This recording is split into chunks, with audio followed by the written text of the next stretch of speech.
Je vous l'annonçais en titre, la situation fiscale des opérateurs économiques nationaux pourrait connaître une nette amélioration dans les prochains mois. Le directeur général des impôts, François-Auguste Akomezogo, fait le point sur la séance de travail qu'il a eue avec le directeur de cabinet du chef de l'État, Brice Lacruche Aliyanga. Le point dans cet élément.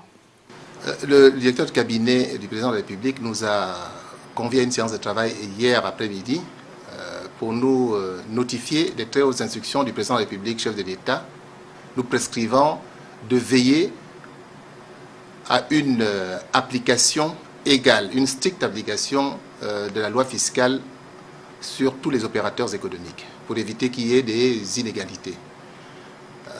Je vous rappelle quand même que le principe, c'est consacré d'ailleurs par la Constitution, c'est l'égalité des citoyens devant l'impôt. Et la plus haute autorité de l'État nous a prescrit de veiller à ce qu'il en soit ainsi pour tous les opérateurs qui exercent sur l'ensemble du territoire. L'idée ici, c'est d'améliorer l'environnement des affaires pour éviter que des opérateurs qui interviennent dans le même secteur d'activité aient, pour certains, bénéficié des exonérations fiscales, donc des mesures fiscales dérogatoires, et pour d'autres, en sont démunis. Vous comprenez bien dans ces cas-là qu'ils ne combattent pas à armes égales.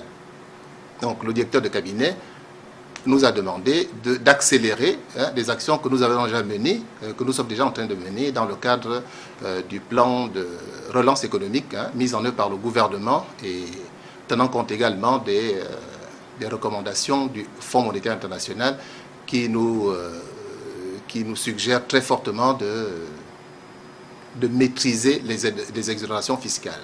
Voilà, donc l'idée, en fait, l'idée centrale du directeur de cabinet, en rappelant les hautes institutions du président de la République, c'est de veiller à ce qu'il n'y ait pas de discrimination dans le traitement des opérateurs économiques.